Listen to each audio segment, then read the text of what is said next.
I just pressed the let's go live button, so let's wait for the stream to fire up all across the fruited plain of the internet before we go ahead and get started. It's Tuesday, and we're back after a long weekend. We always like to double check the tubes to make sure the feds aren't bouncing around in there. You know, sometimes they get a little bit ornery over the 3-day weekends. But it looks like we are connected, so let's go ahead and get started, shall we?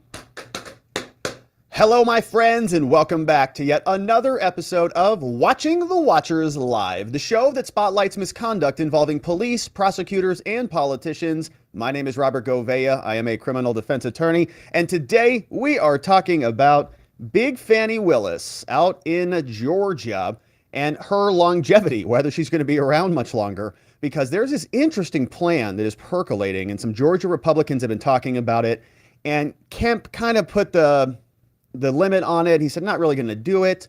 But I think there is a murmuring. There's something afoot because the Democrats are really panicking. I mean, they're actually trying to stop this from happening by suing before it's even happened. And so we're going to listen to this woman and other people at MSNBC take a look at their lawsuit because they filed this in Georgia to stop what's called Georgia SB 92, which was a bill that just got recently passed to kind of stop this Soros prosecutor thing. You know, this wacky prosecutor phenomena that we've seen all across the country. And Georgia passed this. Well, what's interesting about this is Georgia Republicans basically control this thing. And so this guy in Georgia, his name is Steve Gooch. And Steve Gooch is going to tell us about what the plan is. And it's a curious plan. I want to read through what SB 92 involves, and then we'll listen to what they're saying on MSNBC, because look at these headlines, all right? You know they're in panic mode when they write headlines like this. Why Georgia Republicans attempts to remove Fani Willis, look, threaten democracy. Oh, gosh. Already? We just got back from a vacation. Gosh. Threatening democracy, again, is like everything the Republicans do is threatening democracy. Of course, prosecuting their political opponent called Donald Trump is perfectly normal in a democracy in their bizarro fantasy land. So we'll go through all of that. And man, they are pretty fired up about this. This lady's just unhappy about it. She's on MSNBC. And so we'll listen to what she had to say. Then we've got some documents to attend to, and you know how much we love the documents here, including subpoenas. Just wait till we get there. But this was a letter that came out from Senators Johnson and Grassley, and they actually sent this back August 29th, so just a little under a week ago. But they just published about this recently, and so I want to go through it. But this is where we're going to learn about the actual email addresses that Joe Biden was using, and one of them is a .gov email address. So he has Robert L. Peters, or whatever the official email is, at something.gov, a .gov email. Why does he have a fake pseudonym email at a .gov website? Like, what the heck? And so in that email, which looks like this, which came over from the Gateway Pundit, they're talking about the old Ukraine. And if you look at who is copied on there, you'll see right in the CC, we'll zoom on this later, CC'd Hunter Biden. Oh, man. So we're going to go through all of that. Now, we'll also take a look at the letter along with the press release and just tie that whole piece together for all of the where's the evidence people out there. Just hang tight. We'll get to it, some more of it for you. And then lastly, a big drop today, man, came out of Congress from James Comer. He is on the Oversight Committee, and he's been really investigating Hunter and the whole cover-up. And so, boy, he dropped 6 subpoenas today and 2 different letters to 2 different agencies. And these are the 2 people that we're going to talk about.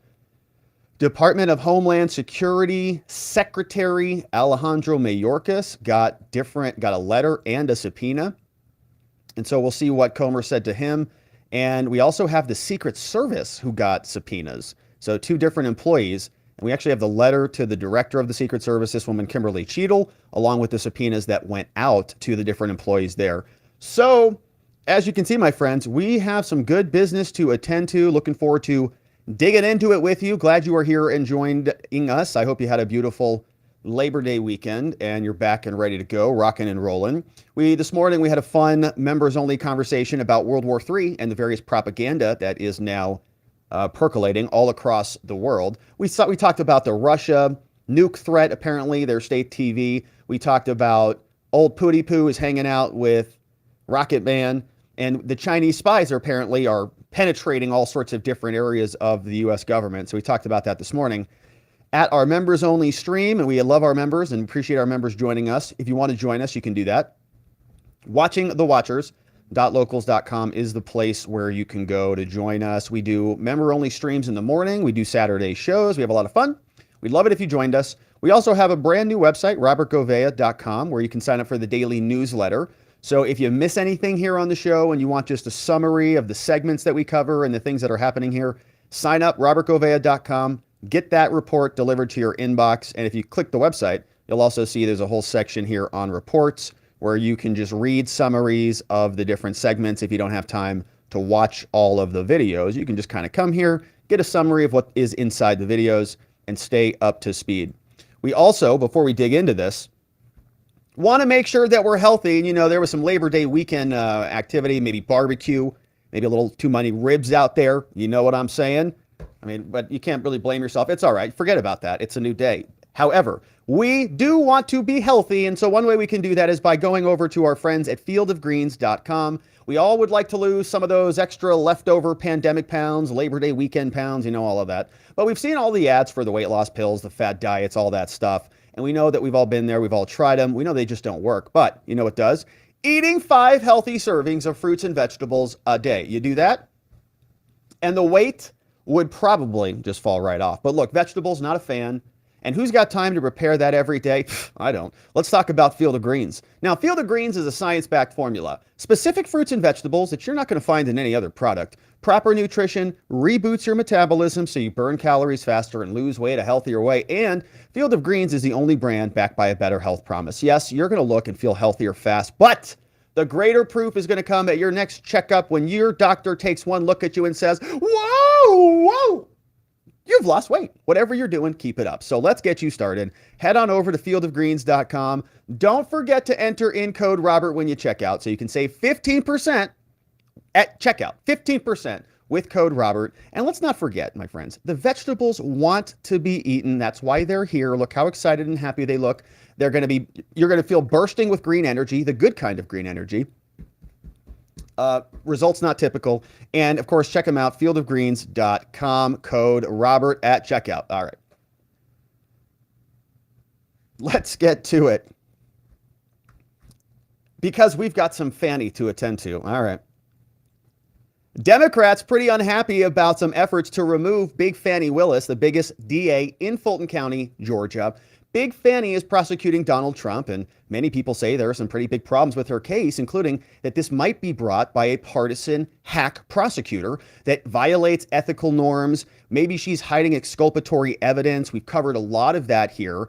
But the Republicans in Georgia have been trying to finagle a way to figure out how to remove her, and they face a lot of pushback. Well, one option is Georgia SB 92. This was a recently passed bill that was created in large part to deal with Soros-type prosecutors, people who are going to pervert justice and pursue their opponents without any real justification behind it. And so we're going to go through this bill, but what's happening is people on MSNBC, like this person, are very upset about this, and they've actually filed a lawsuit to stop SB 92, which would allow the removal by Republicans who are currently in charge of the legislature and the committee there to remove Big Fani. So they've sued to stop it from happening. And I want to share with you the person who's really behind this. This guy's called Steve Gooch. And this is the report over from the Atlanta Journal-Constitution, obviously there in Georgia. And here's what the story says. The Senate leader seeks ways to sanction what he calls a tainted Willis over the Trump charges. And so he's behind it. You see here, majority leader in the Senate. He's got his pin on there, and he is leading the Senate in Georgia. Now, it says a Republican-led effort to reprimand, right? And there's been many different attacks, so-called, by Republicans to remove Fani. And, one of them has been to defund them or to hold an emergency session or so on and so forth. But what about if you could just say, she kind of is just unethical. She's brought disrepute upon the office, and she has exceeded her scope, abused her authority, in other words. Just like there's ways that there is, recourse for other types of positions whether it's impeachment or internal affairs, investigates the popo or whatever, right? There's different methodologies for addressing a problematic position. So they passed the bill, in order to get it passed so that they could bring this cause if needed. So they say they're going to bring this if against Big Fani as state and federal lawmakers pursue new efforts to sanction the prosecutor. So a sanction would be a penalty. One sanction might be removal. State Senate Majority Leader Steve Gooch said in an interview that Republican leaders could hold legislative hearings into whether Willis is, quote, using her position in a political manner after accusing Trump and his allies of a complex conspiracy. And we kind of got cold water on this by Governor Kemp, but I'm not so sure that it's a dead thing here. The Democrats certainly do not think so. The Dalonga Republican also told the Atlanta Journal-Constitution that he sees Senate Bill 92, a new law that empowers a state panel to investigate and oust wayward prosecutors. It's like, well, that's perfect. It's kind of like exactly what we need right now. You're kidding me. There's this bill called SB 92 that is perfectly on point. Perfect. As a powerful tool in the toolbox that Trump's allies can deploy to delve into Willis's use of public resources. Gooch said, "We believe she is definitely tainted." You're telling me. Big Fani for sure. She's politicizing this. And we want to make sure these people get a fair trial and a fair shake, all 19 of them. The two initiatives are part of a broader effort by Trump's allies at the Georgia Capitol. What they say is to punish Willis. Okay. You mean review, reprimand, hold accountable? You could use all the same language that they use. She's punishing Trump because she is trying to wage war against a political opponent. So Andrew Clyde, a U.S. representative, wants to use another upcoming appropriations bill, which would be at the federal level, to slash federal funding from Willis, which would be a different avenue of attack, right? This is removing money. The other is under SB 92, legitimately, authority within the state to just remove her, sanction her. That federal money each is a top prosecutor of the 4 cases. We also know that Rep. Marjorie Taylor Greene has urged others to conduct their investigation. Willis, who predicted the attacks, has declined to comment, but the DA, Big Fani, said earlier this month when announcing the indictments that they are based on the facts and the law. Gooch noted there are limits to GOP attempts to exact revenge against Willis. He echoed other party leaders by condemning a fruitless position by Senator Colton Moore to force a special legislative session. They say that's not going to happen. Gooch said, all right, we want to make sure we calm down. We look at this stuff deliberately and in a mature way. And I think this is really what Governor Kemp was clamping back down. He was saying, look, we're not going to have a special session. That's obviously not going to happen. We need 3/5 of the legislature, which means we need a bunch of Democrats in order to bring this thing back up. So we want to make sure we calm down. He said, wow, that's some pretty colorful language. He called some other fellow Republicans buzzard cowards. Woo! That's spicy. All right. So as for Moore, the other senator, who we've talked a lot about, this guy here, who said that we needed an emergency session, he indicated he's got no intention of turning down my rhetoric. He's like, you turned down your rhetoric, dummy. He said his GOP colleagues should be furious that one of their own was among those charged in the indictment. He's like, they charged one of us. Big Fani's coming after our own people. He said, they hear what I need. I hear to tone it down. He says, I hope the people of Georgia really see what's going on here. So, right, this is the effort that's taking place in Georgia. And we have a couple of different efforts. Colton Moore saying we need a special emergency session. And that doesn't seem like it will go anywhere because you need 3/5 of the legislature, which would mean you need a bunch of Democrats. But this other thing is something else. SB 92 is what they're really upset about. And you know they're upset. You know that they're hitting a panic button when they start bringing out the threatened democracy stuff. I mean, this actually used to only be reserved for really, I think, just Trump and January 6th, the insurrection. But it's now basically everything. It's if Republicans follow an actual law in the state of Georgia called SB 92, then they're going to be threatening democracy by following a legally passed law. So it's like everything that the Democrats don't want you to do is a threat to democracy. And it's almost losing its power now. Everything threatens democracy except them prosecuting their political opponents, except them censoring people who want to participate in a supposedly democratic election, except people who want to vote for a candidate that they're trying to keep off the ballot, right? Everything's a threat to democracy except the actual threats to democracy.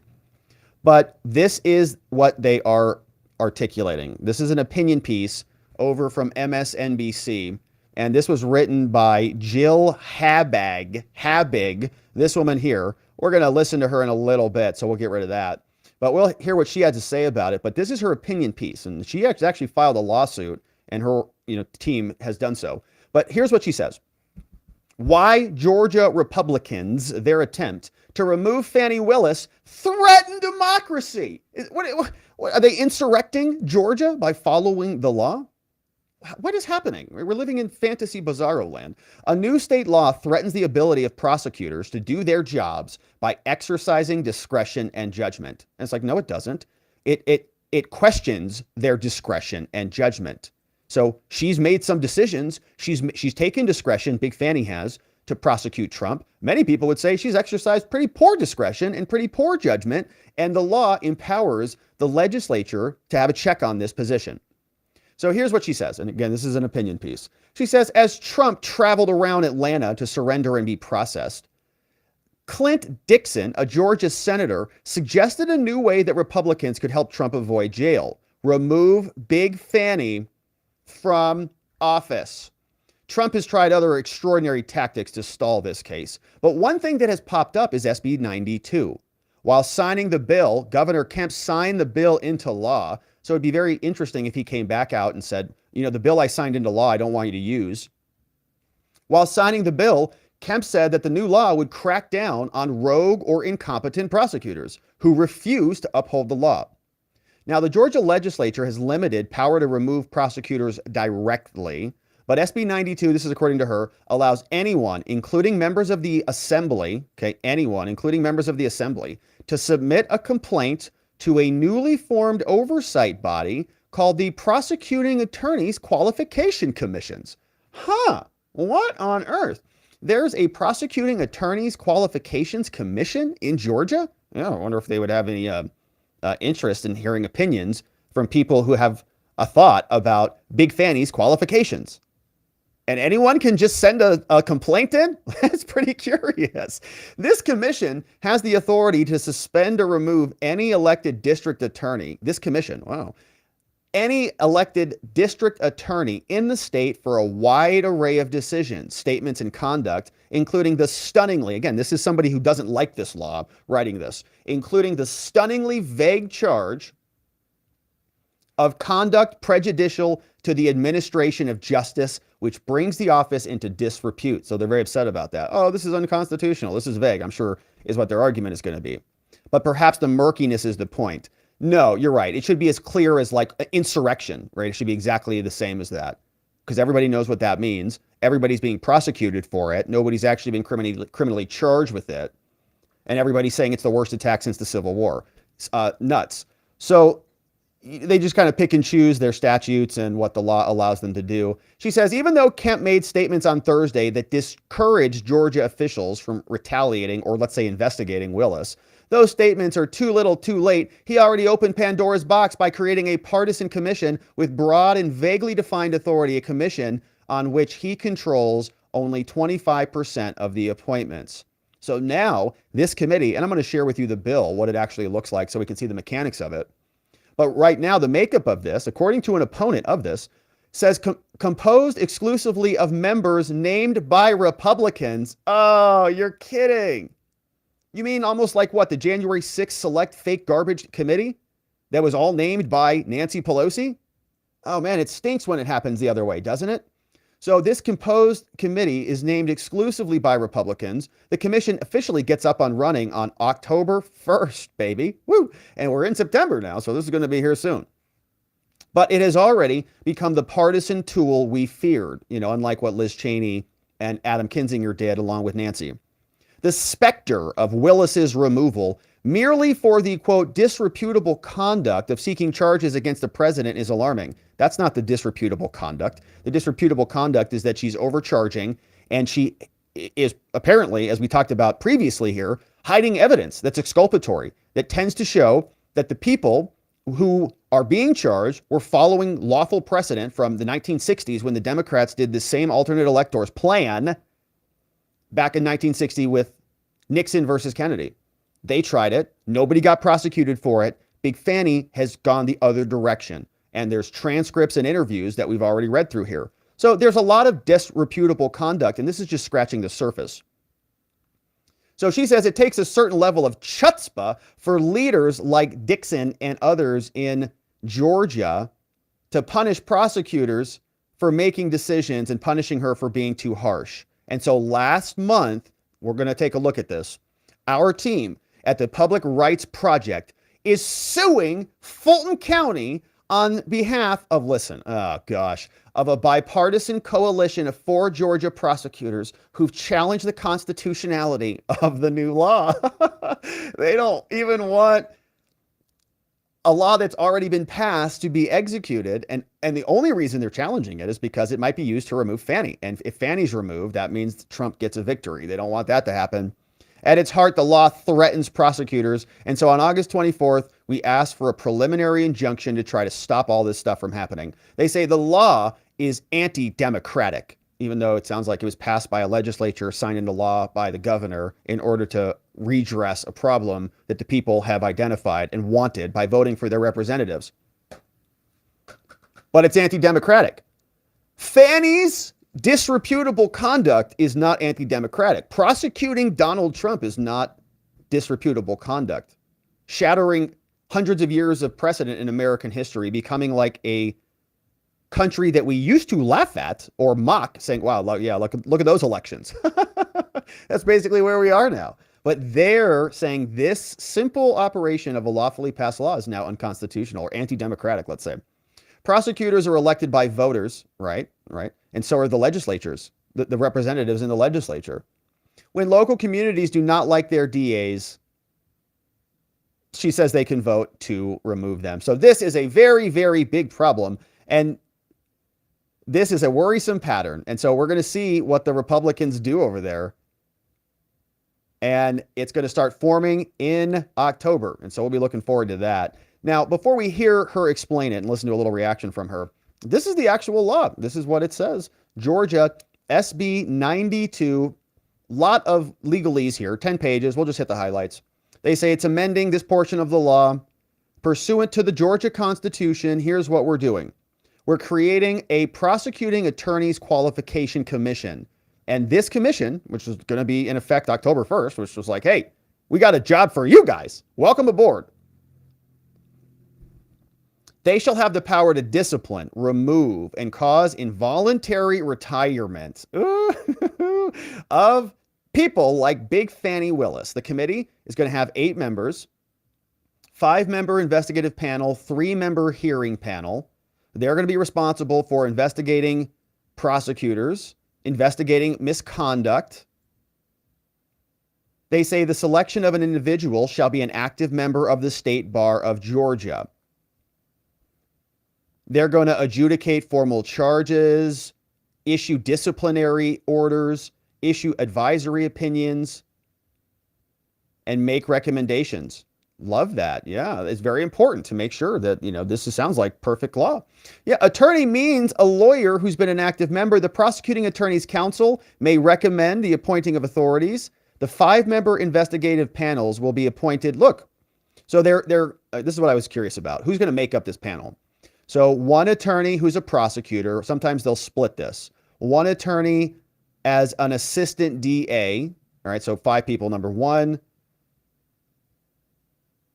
an elected DA. So they're going to make this like a board of former prosecutors. Another DA.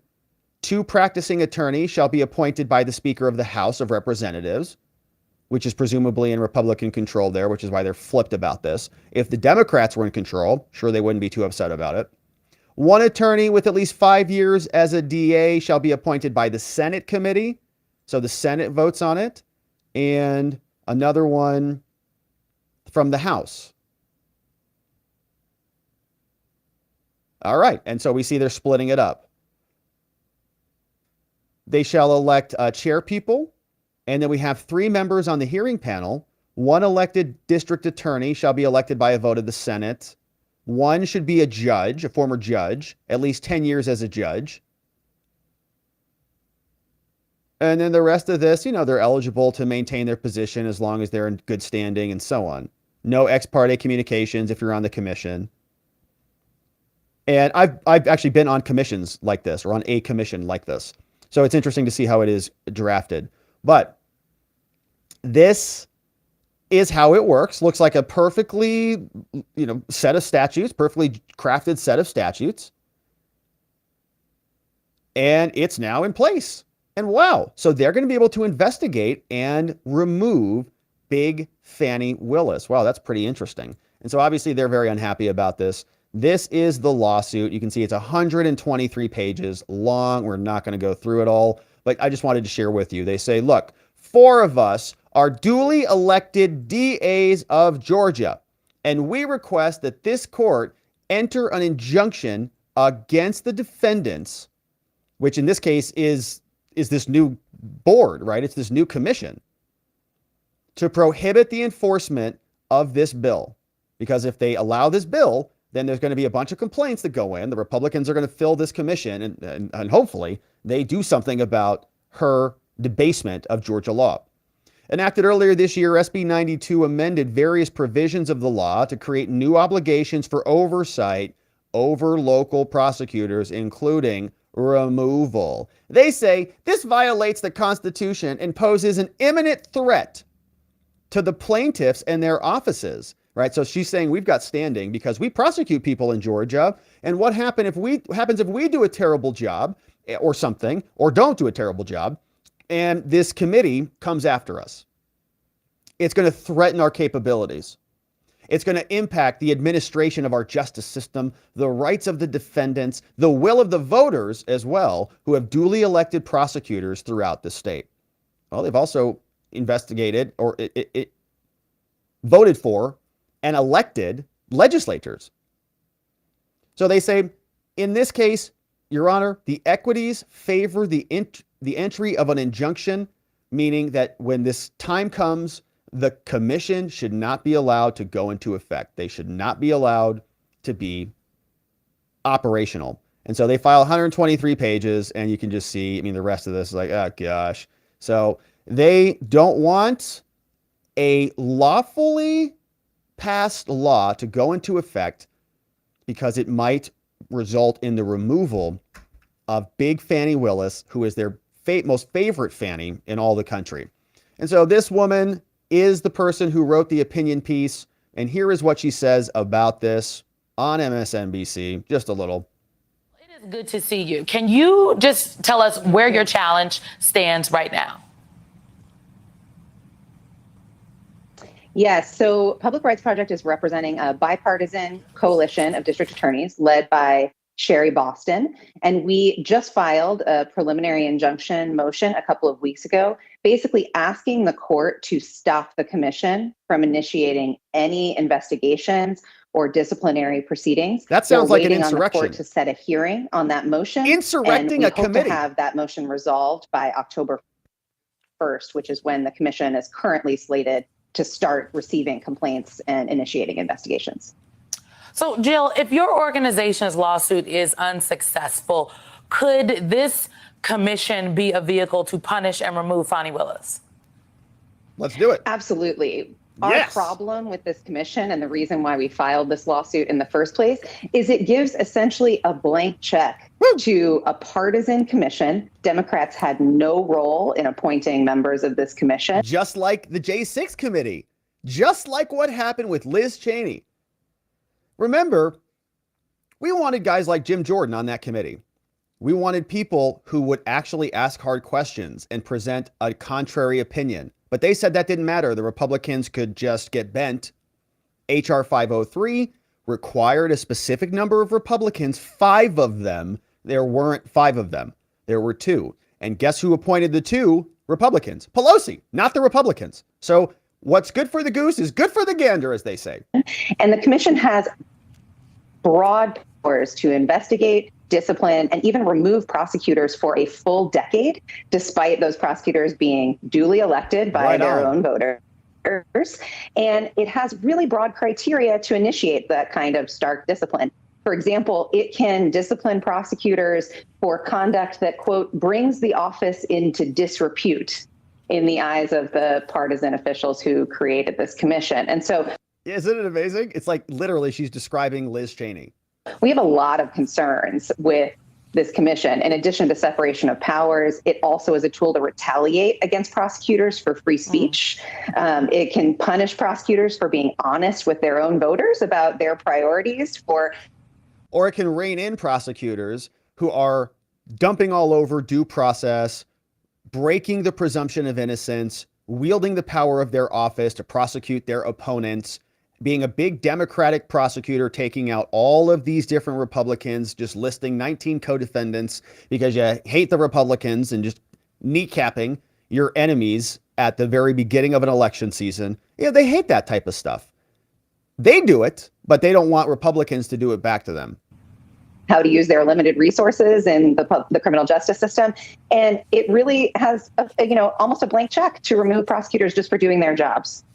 So, Joe, on one hand, then, great. Governor Kemp, he signed this bill, but now he is speaking out against it. Do you think that the governor is doing enough to protect DA Fani Willis in this case? Fani is her name, Fani. So let's be clear. You mentioned the political climate for Republicans and Trumpists across the country. Any Georgia Republicans standing up for the rule of law in this moment, like Governor Kemp is, those comments are welcome.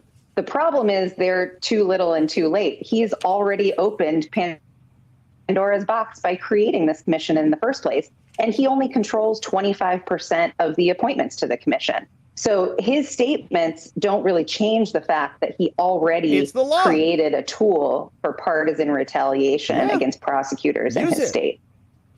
There really seems to be a broader issue at hand across the country of political attacks on independent prosecutors. Yeah. The organization isn't just playing in Georgia. You are supporting Andrew Warren, who is one of two prosecutors. All right, so they're going to talk about how oppressed they are. Okay, I'm sure they are. Poor prosecutors. Yeah, no.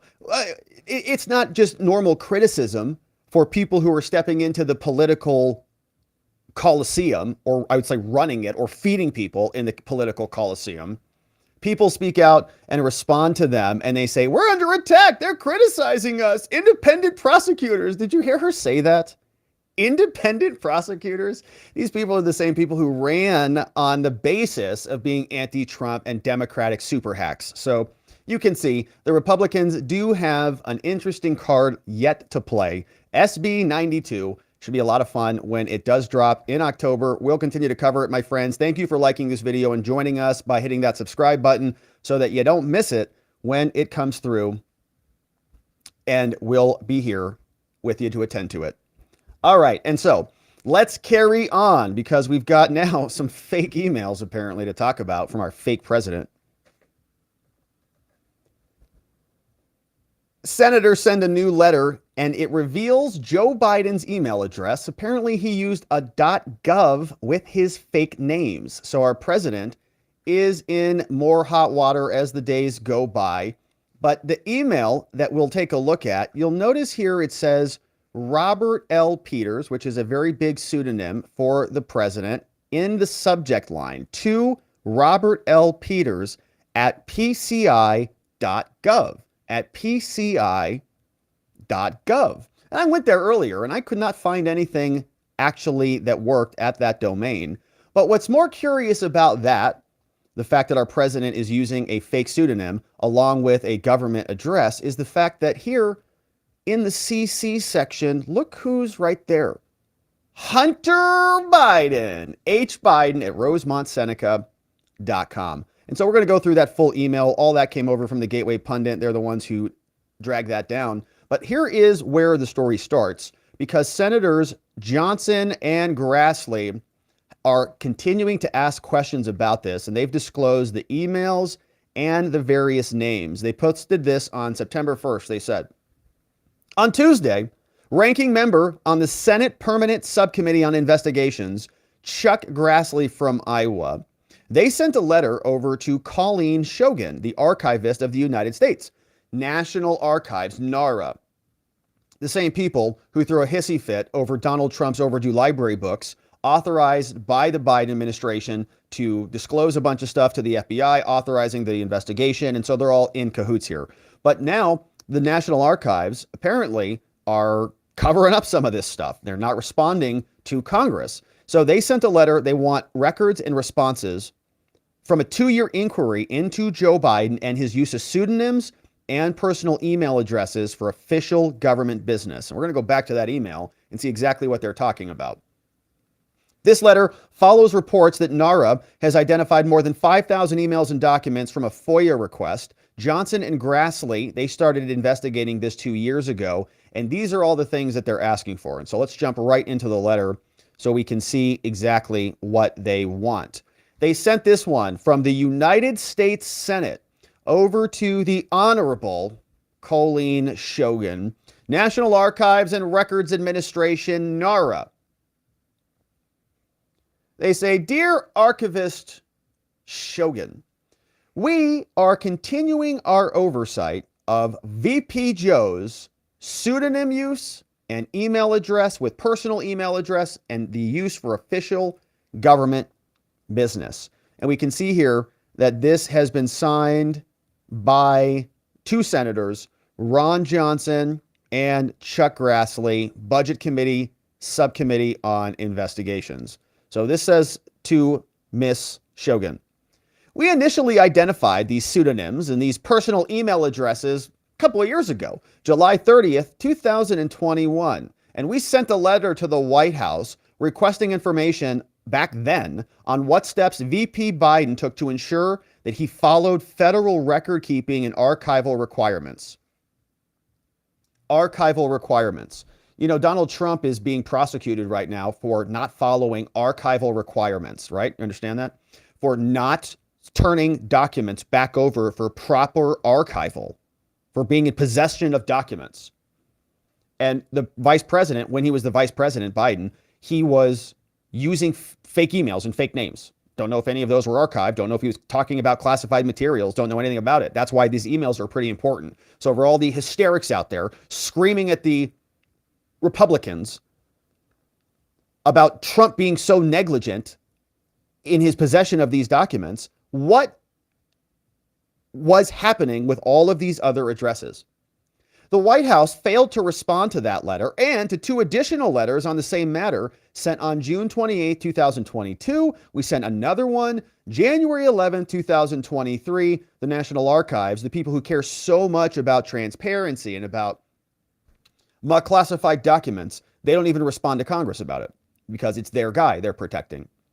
As a result of the Biden administration's lack of transparency, and in light of reports of then Vice President Biden's apparent mishandling of the federal records, including classified documents from his time as a senator, we wrote to the acting archivist of NARA on January 23rd, on February 24th. As we noted in those letters to NARA, we are aware that then Vice President Biden used the following pseudonyms and personal email addresses. And you can see this one right here. robinware456@gmail.com. Interesting. You know, I wonder, I'm very curious about this. Is Special Counsel Robert Hur, the special counsel who's investigating, supposedly, Joe Biden, is he sending subpoenas over to Google to get that materials? Are they going after President or VP Biden's emails like they were going after Donald Trump's DMs and his Twitter's accounts? I doubt it. How about this one? Robert L. Peters at PCI.gov.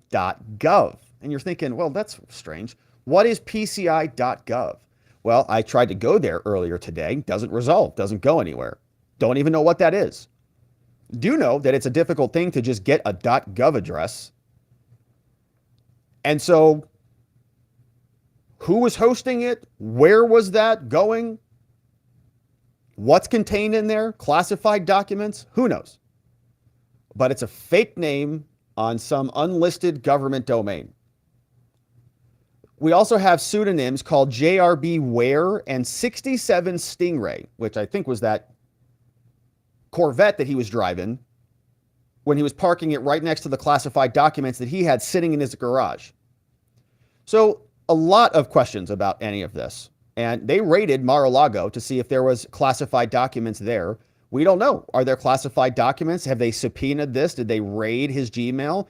Are they investigating PCI.gov or whatever's hosting that? How did he get a fake email on a .gov domain?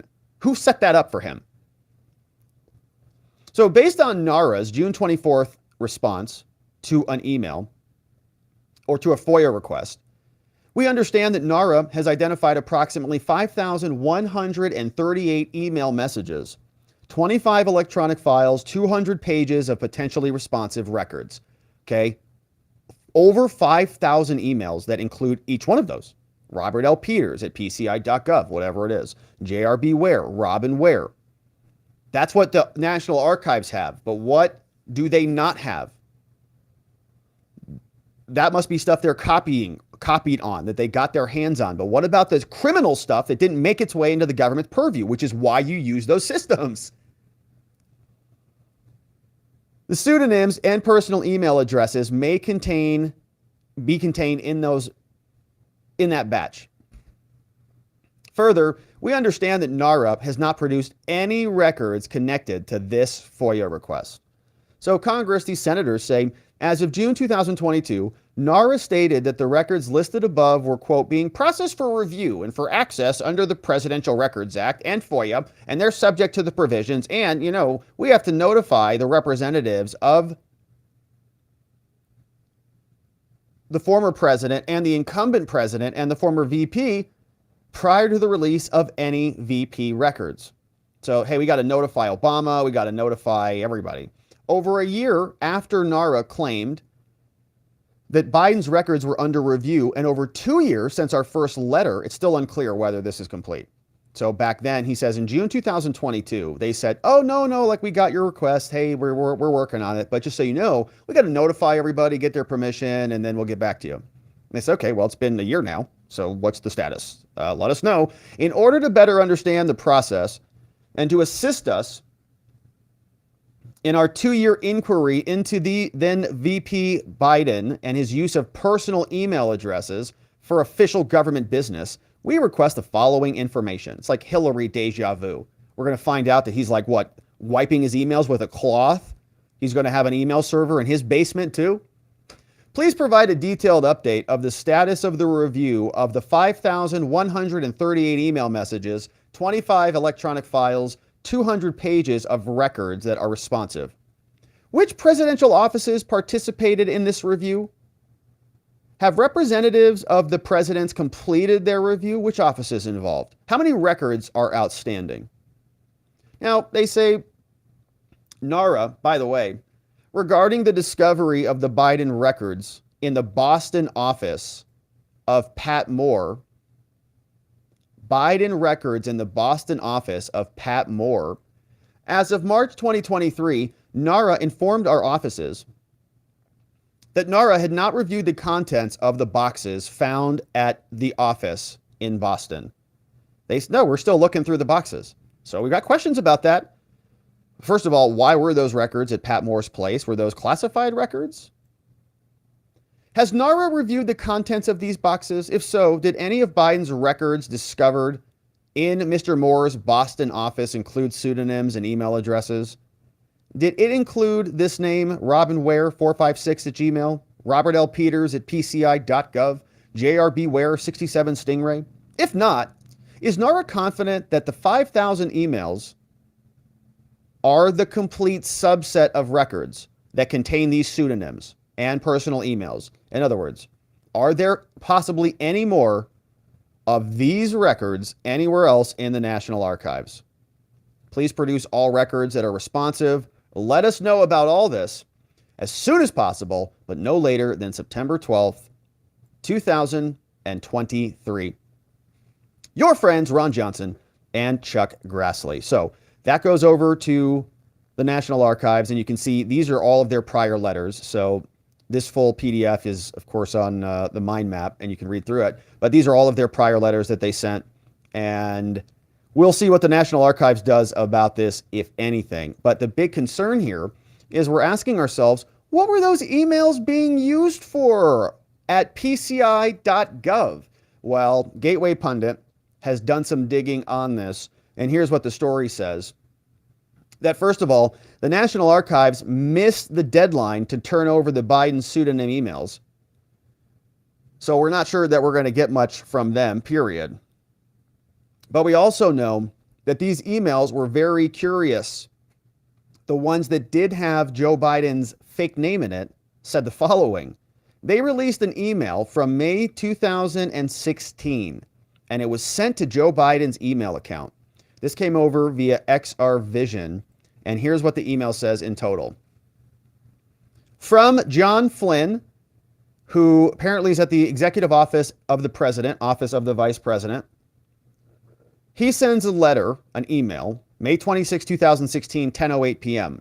to Robert L. Peters at PCI.gov. That's really weird. Why is he sending the Friday schedule card to the president's fake email if he works at the VP's office?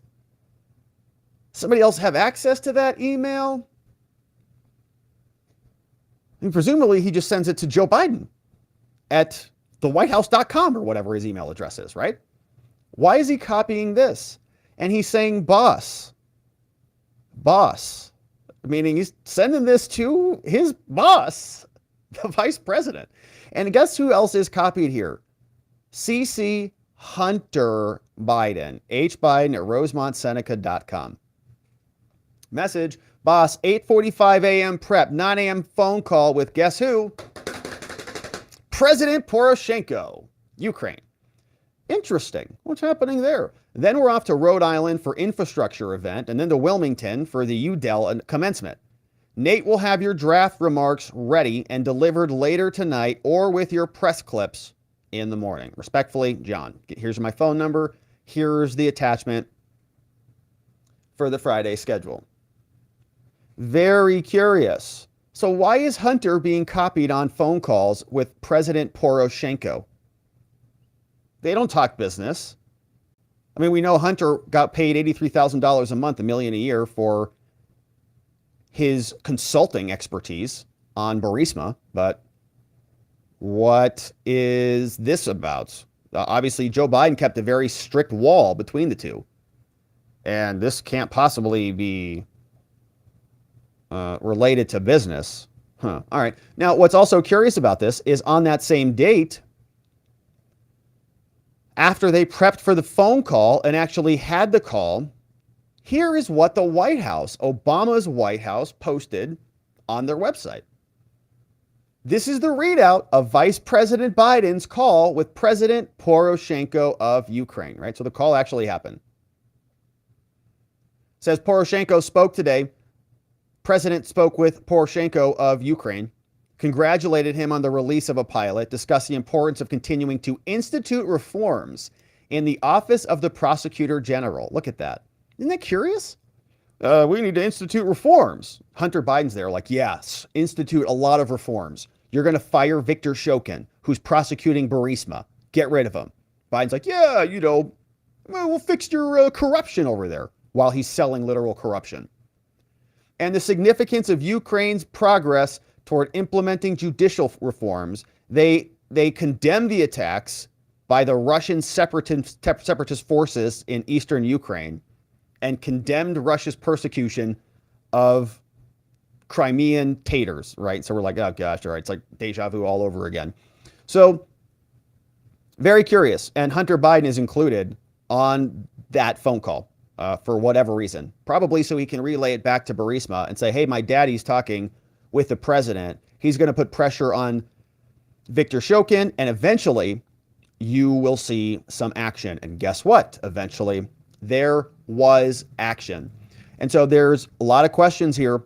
Why was Joe Biden using a fake .gov email and a fake name? And why was Hunter Biden being copied on emails? I'm sure, as the left likes to say, there's perfectly simple explanations for all of this, and it's all innocent, and there's nothing to see here, and they still will demand more evidence because too much of it is in their face and they cannot apparently see it for what it is. And we'll continue to cover, my friends. Thank you for subscribing and liking this video, and we'll see you on the next one. All right. And so we've got one final segment. Of course, the Republicans are back. Sort of.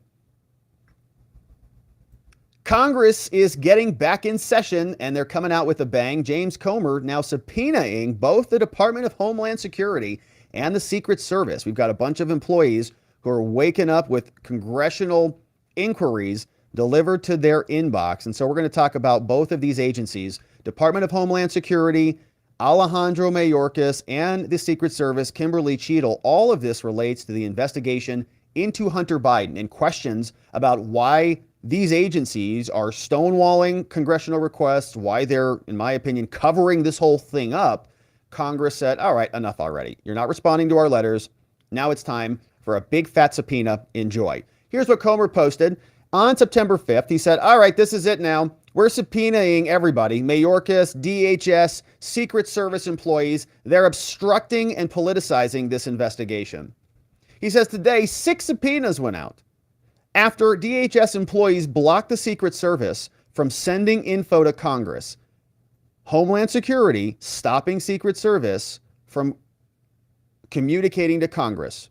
They're investigating Hunter Biden's misconduct, and they're being obstructed, insurrected. Chairman Comer's subpoena compel Alejandro Mayorkas, who is in Biden's cabinet, to provide all documents and communications about the Hunter Biden transition team being tipped off about the planned Hunter Biden interview in December 2020 by the DOJ. All documents and communications and so on. Here's the statement from Chairman Comer. He says, the DOJ initiated the Biden family cover-up, and now the DHS, under the leadership of Mayorkas, is complicit. Investigators were never able to interview Hunter during the investigation because the Secret Service headquarters and the Biden transition team were tipped off about the interview. One of many examples of their misconduct. We're going to be interviewing everybody. We want to know why DHS muzzled Secret Service from providing us with information. And so you can see here, a bunch of documents went out. We're going to go through them. Here, the letter that went over to Alejandro Mayorkas, the subpoenas that went out to all of these different people. K. Sheikh Paul, Director of Oversight. Stephen Jonas, Senior Advisor to General Counsel at DHS. Zefrani Buto, Assistant Secretary at DHS. And then at the Secret Service Agency, Kimberly Cheatle got a letter, and 2 people got subpoenas from their agencies. Vincent Tutoni and David McCown, 2 Secret Service agents. And so let's take a look at the actual documents that got sent out. This is what James Comer sent over to the Honorable Secretary of Homeland Security, Alejandro Mayorkas. From the Oversight Committee, James Comer from Kentucky says, hey, dear Secretary Mayorkas, attached to this letter, good morning, by the way, are subpoenas that require the DHS to produce certain documents to the Oversight Committee, and 3 DHS employees must come and appear for depositions with our committee. Man, that's a beautiful introductory phrase there. That's just A+ on that one, James. Well done. Not even a hello. Hey, Alejandro, here are your subpoenas. Since June, the Oversight Committee, along with the Committee on the Judiciary, have been seeking information about the IRS whistleblowers. The testimony contained credible allegations about the improper handling of the investigation. In June, the committees asked the Secret Service and Kimberly Cheatle for interviews with Secret Service employees. But throughout July and August, the Secret Service has done something interesting. Provided uncharacteristic delay and opacity about this request. Well, they are a Secret Service. In particular, the Oversight Committee has learned that the Department of Homeland Security Office of Legislative Affairs instructed the Secret Service to withhold a response that the Secret Service had already prepared. They're like, don't send that email. So the Department of Homeland, Alejandro's office, their decision to instruct the Secret Service to not respond, this is exactly right, It constitutes obstruction of a congressional investigation. I totally agree. Totally obstruction. Should be a RICO Act. And the attached subpoenas require the immediate and full cooperation of DHS. So, Secret Service was ready and willing to comply. They were going to cooperate with us and send us what we asked for. But Mayorkas intervened. In May and June of 2023, IRS whistleblowers provided testimony to Congress. They identified severe and repeated mishandlings by the FBI in the Hunter investigation. They told us that in one instance, investigators sought to interview Hunter in December 2020, on December 8th, and they did not want to give him notice that the interview would occur. They were going to ambush Hunter. Hey, Hunter, guess what? You know where we're from, the IRS. A couple quick questions for you. Where are you off to? Crack house? Well, before you go. But on December 7th, the night before the interview, the IRS whistleblower was informed that the FBI headquarters had notified Secret Service headquarters and the transition team about the action. They tipped him off. They warned him. They gave the group an opportunity to obstruct the approach on the witness. They interfered and literally obstructed the whole thing. This account was confirmed during a transcribed interview with an FBI special supervisory agent who accompanied the IRS whistleblower. IRS confirms it, FBI confirms it. Following these actions by the FBI and the Secret Service, the interview of Hunter did not occur. No kidding. This is only one example of a systemic problem that has occurred. Saying that all of these people in the investigation helped Hunter avoid accountability, and people who worked with and benefited from his efforts to peddle access to his father. So, Comer says, on June 29th, 3 congressional committees wrote to the Secret Service, including Kimberly Cheatle. They said, make your Secret Service employees available to us. They requested transcribed interviews. But on July 7th, Oversight Council spoke with the Secret Service staff to press upon them the importance of these interviews. So Oversight says, hey, you guys better get involved because subpoenas are coming next. Their lawyers are calling the other side's lawyers. The message was reiterated again. On these phone calls, the Secret Service assured Oversight that the request they were diligently seeking to follow along. And they said, we take your inquiry very, very seriously. On August 9th, the Oversight Committee, they requested a call about the status. The call was scheduled August 10th. On August 10th, Secret Service staff informed the committee that counsel for the Secret Service could not take the call. And they said, we're going to have to reschedule. Oversight said, what? Why can't you take the call? Stop delaying our call. 2 weeks? What? So the call did not occur. The Secret Service instead responded hours past the agreed upon time. They sent an email. They said, please be assured a formal response will be provided to your office by next week. And Oversight is fuming right now. They're like, you said by Friday. Ugh. 2 weeks after that email, on Thursday, so 2 weeks after the next week email, typical, on Thursday, the Oversight Committee Council emailed the Secret Service. They said, hey, we gave you the next week and another week, and no response had arrived. They're like, oh, maybe they forgot about it. The next day, on Friday, August 25th, the Secret Service responded. They said the following. They said, please note that our response was prepared in accordance with the indicated time frame. However, we have been awaiting final approval. From whom? The committee will receive a formal written response by the, quote, close of business today. Do you think they got the response by the close of business? Place your bets. An adequate response to the committee's letter did not arrive by the close of business. Feel like a narrator in a sitcom. In fact, the response did not come by the close of business. And the car crashes, boom, explodes in the background. Instead, Secret Service staff requested that the Oversight Council call them. Can you guys just call us? We can't send any emails. During the call, the Secret Service explained that a responsive document to the letter was prepared. They're like, hey, look, all right, here's the story.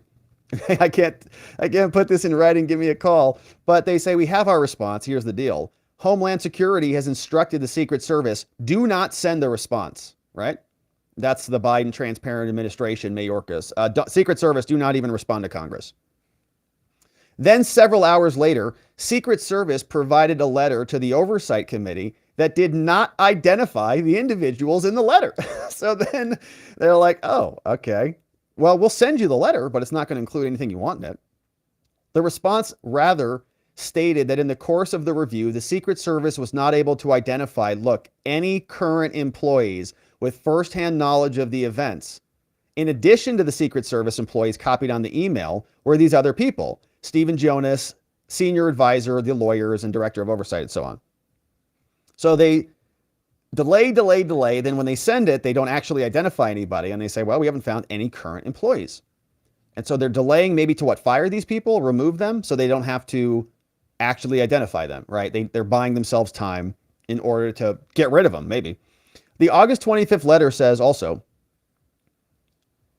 the Secret Service is available to provide your staff with additional information at your convenience. So the counsel from the committee asked them to call. They said, can you guys give us a call? The committee sought an explanation. They said, how can we read this letter saying you had a more fulsome response, but then you said that they told you to not send it? Like we're not going to forget about that, by the way. So thanks for sending us the letter saying you don't have any information for us, but you already told us that you did have information and then you were rejected from sending it. So about that, a call was agreed upon 3:30. However, shortly after, the Secret Service staff called the Oversight Committee counsel. They said, okay, we'll call you at 3:30. Then they called back and said, we can't call you at 3:30. Can we call you the next day, the 29th? Man, these people, keep your meetings. It's just like, yeah. Oversight Committee counsel requested an update by the end of the day. At 4:59, Secret Service staff spoke with the Oversight Committee counsel. During that call, Secret Service said that the August 25th letter was not the original response that we prepared. And they said, look, Department of Homeland Security, again, they told Secret Service, don't give them the original response. Obstruction. The Secret Service staff stated that the Secret Service would meet with Homeland the next day to speak about providing the original response back over to Congress. If Homeland did allow them to send the response, they would let us know. However, despite a voicemail left on your phone on August 29th, the same day, the Secret Service did not provide a call or any communication for further information on that day or thereafter. So they're on their way to dinner. They're like, should we call the oversight before we go eat? And they're like, forget about it. Forget them. Those guys are losers. The Oversight Committee now requires additional information about the efforts of Homeland to block a response by the Secret Service. Specifically, the Oversight wants information, and we are attaching a subpoena for the following things. We want testimony from K. Sheik Powell, the Director of Oversight, Stephen Jonas, Senior Advisor to the General Counsel, Zephrany Butow, Assistant Secretary for Legislative Affairs. Mr. Powell, Mr. Jonas were copied on emails, and Ms. Butow leads the Department of Homeland Inquiry's request team. Comer says, the committees are continuing to conduct oversight on DOJ, IRS, and Secret Service. The instruction by Homeland to the Secret Service to not provide information impedes oversight. It's obstruction, totally. And it's insurrection, as far as I can tell. As chairman of the Oversight Committee, I urge DHS to cooperate speedily and in good faith with the subpoenas. If you have any questions about the subpoenas, contact James or Jake with more questions. Sincerely, James Comer, Chairman, Committee on Oversight and Accountability. And so Jamie Raskin also got a copy of this in Congress, and very curious letter. And it's almost kind of embarrassing. You know, it's like Congress, it's like, they're just like, maybe just keep ignoring them. Maybe they'll stop calling. Just keep ignoring them. Just now ignore them. You know, they're playing video games, and he's just like, oh, it's James Comer again. All right. Nope. Sorry, James. And they just keep doing that. And so Congress now has to, I guess, send a subpoena or something. And we'll see what they do with that. Maybe that will go in the toilet too. But that was the actual letter to Mayorkas. These are the subpoenas that have now gone out. And you can see this one is a subpoena. This one goes, though, directly to Mayorkas. Okay. Guess what, Secretary? You are hereby commanded to appear and be before the Committee on Oversight and Accountability. This is an official congressional subpoena to the Secretary of Homeland Security. It's like, whoa, okay, I guess we're doing it. Let's do it. So they say, you've got to do you got to do this thing. Don't have to testify, but you do have to do the following: to produce the things identified on the attached schedule touching matters of inquiry related to the committee. Or you got to give it to the Marshal Service. Signed by James Comer. Here's the schedule. Hey, Alejandro, in accordance with the schedule below, you, Alejandro Mayorkas, Secretary of Homeland, you are required by congressional subpoena to produce all documents and communications that are in your possession in unredacted form based on the following. And we've got a nice list here. Let's see what we've got. Two items. We've got one that we can see here. I don't know if they copied this out or something. But it says, from December 1st, 2020 to December 31st, 2020, all documents created or received by any current or former Secret Service agent or DHS employee regarding the federal investigation of Robert Hunter Biden. Subpoena. From June 29th, 2023 to present, all documents and communications, referring or relating to any written response to the letter from James Comer, Jim Jordan, or Jason Smith to the Secret Service about this. So we want to know what you guys did, not only with the investigation, but we want to know what you did to impede our investigation. And I want all documents about it. So this is an official subpoena to Mayorkas of Homeland Security. It's a big deal. Here are the other employees. This guy, K. Sheik Powell, same thing here. Let's see what he's got. And this one, Zephrany Buto. Also, but these people have to show up for a depot. Okay, so this is different. They don't have to bring any actual documents. But K. Sheik Powell, he's got to testify at a deposition September 21st. Mark your calendars, 10 a.m. on this one. And this one is also to Zephrany Buto, 9/25, 10 a.m. Signed by James Comer. And the last one to Stephen Jonas. He's showing up for testimony on September 22nd, 10 a.m. 4 depots, signed by James Comer. So we got some nice subpoenas going out on that one to 4 different people out at Homeland. And Secretary Mayorkas is one of them.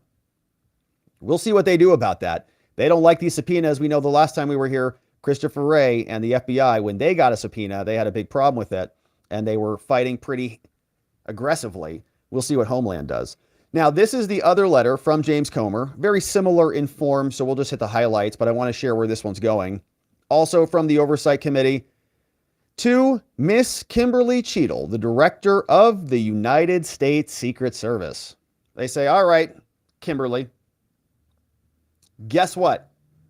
Attached to this letter are subpoenas that require 2 Secret Service employees to show up for depots. We've been trying to get information from you guys, but you have not been giving it to us. We know the whistleblowers spoke, and we sent you letters back in June to say, make your employees available. You told us you were seeking to identify these people. We requested a call. There were a bunch of attempts to reschedule, and you promised us that that next week you'd get us, by the close of business you'd get us, and then finally you said that you didn't have any responsive information. And so we want information about this. Additional information about why Homeland and Mayorkas tried to block a response from you. 3 congressional committees demanded information. In particular, we wanted testimony from Vincent Tutoni and David McCowan. These guys are the Assistant Director of the Office of Intergovernmental and Legislative Affairs. This guy is the Acting Special Agent in charge of the Secret Service Congressional Affairs Programs. All these names, look at this. Acting Special Agent in charge for the Secret Service Congressional Affairs Program. 9 letters. Mr. McCowan has served as the point of contact for the committee in this matter. Committee's investigating. It's all within our jurisdiction. I urge the Secret Service to cooperate speedily with our subpoenas. And so send your employees over to testify because we have got some questions for them. And so Congress is coming back with a bit of a bang. We see 2 federal agencies getting congressional subpoenas from James Comer, 6 total federal government employees, all going to be brought in to deliver documents and deliver testimony about why they have been obstructing the Biden investigation into Hunter and why they've been covering it up, warning him about interviews, notifying him about a search warrant for a storage facility, slow rolling the prosecutions in DC, in California, lying to us openly, saying that David Weiss had certain powers that he did not have, Merrick Garland lying to all of us. And so Congress keeps digging in. James Comer is working hard on this, and subpoenas have now gone out, Mayorkas included. We'll see what they say in response as we continue to cover, my friends. I hope that you like this video and subscribe as you join us as we continue to cover it along, and we'll look forward to seeing you on the next one. All right, my friends. Well, that is it for us on this lovely day, on this lovely Tuesday back. You can see we got some good things covered. 6 subpoenas out to our friends in the Secret Service and Homeland. We've got emails from Joe Biden that apparently involve Ukraine, that he was sending from his fake pseudonym addresses using .gov email addresses, and that is being covered up by the National Archives. And we know that there is a new plan to remove Big Fani Willis that's probably going to gain a lot of momentum and some energy in October when it comes into play. Georgia's SB 92 gives Georgia Republicans some options to remove the biggest Fanny in Georgia, which would really be just a relief for a lot of people there, I'm sure. I mean, just think about that. And now, my friends, it is time to hear from you and to see what you have to say about this. We're going to check in with everybody over at watchingthewatchers.locals.com, where we hang out with our members for our after party. As soon as we check in with our friends on Rumble, on YouTube, on the X, and say hello to you. And I appreciate everybody who is supporting the work that we are doing. And I see Vientikis is here clipping away for us. And let's get this up and situated. Thank you, my friends. Where is my screen? There it is. Here we go. Okay. So we've got Mishay 67 over on Locals. Says, in Pima County, we're allowed to vote on whether or not to retain judges, maybe all counties in Arizona. My question, is there a good reference or resource on how to decide the justices? And thanks for the dono here. Meisha, thank you for the dono. Meisha's in the house. Thank you, Meisha. And Meisha, there's not really, actually, unfortunately. There's a lot of, you can look up judges and sort of do your independent research. This has been an ongoing problem, actually. I get a lot of emails around election time and a lot of text messages from friends and family. Hey, what do you think about these Arizona judges and so on? It's really hard to assemble a list. But, it's very hard. It's very hard. So I would say, if you're really interested, talk to local people who practice, and they're going to give you the best take. So when I was practicing more, I used to know a lot more about the judges and have my opinions on them. But yeah, you can do your research. Sometimes you'll see around election time, you'll see different blogs and stuff will do an assessment, and different groups will endorse the different judges. But you kind of got to piecemeal it together. I wouldn't reference you to one single person. Yeah, local defense attorneys, says Zach Nichols, would definitely know, but they're not going to put a list out either. Like attorneys are not going to say, hey, here's a list of judges I hate that I have to show up in front of. You see the problem there? It's like, this judge is the worst. Vote against this judge, but I got to be in her courtroom on Tuesday. So you got to be careful on that. So that's why I think nobody really wants to write a list. But lawyers will tell you in text messages. They'll say, oh, that judge, she's the worst. Are you kidding me? She's a psycho. Just don't repeat that anywhere. So you got to kind of poke around. It's a good question, though. Meisha in the house. Thank you, Meisha. We had this one come in from Wells Mortensen. Says, dang, I was just rewatching Christopher Nolan's Tenet. Now this, what's cooking? Big spotlight? All in. I never actually finished Chris Nolan's Tenet. I've tried to watch it, I think 3 times, and I don't know, whatever happens. I never finish it. I don't know why. 90 minutes or something. I've never finished it. Maybe I'll try again tonight. I don't know. Thanks, Wells. Here, this one says, and your loved members love you back. Well, I love you back, Wells. Thanks for being here, and thanks for joining us, Wells. Vanticus got close to the end. Yeah, it's hard to get to the end on that one. NY says, Fani is the prosecutor of one county. She is not the AG of Georgia. The jurisdiction of Fulton County excludes government operations. I've been told there is a ton of case law about it. Well, hopefully somebody puts it all in a motion and submits it, NY. I would like to see that. Now, we might see something like that. I mean, right now, I think all eyes are on the removal component to this, because if it's removed, that's really going to take it out of everybody's jurisdiction at the state level. But if removal fails, you'll see probably some challenges like that, some jurisdictional challenges at the lower level. I would imagine that Mark Meadows' lawyer and those would be filing those things. But it's great, and I think it's a good area of investigation. Says not all, but some of the conduct occurred in Fulton County. Defense seems ready to make a motion for dismissal based on subject matter jurisdiction. Yeah, I mean, I think it makes sense. Local prosecutors are supposed to generally prosecute local crimes, right? Like, your domestic violences, your felonies, your drug charges, all of those things. A statewide election is generally, just thinking about this broadly speaking, right? A RICO case that involves multiple, it's outside of her even geographic jurisdiction. It's just not really appropriate.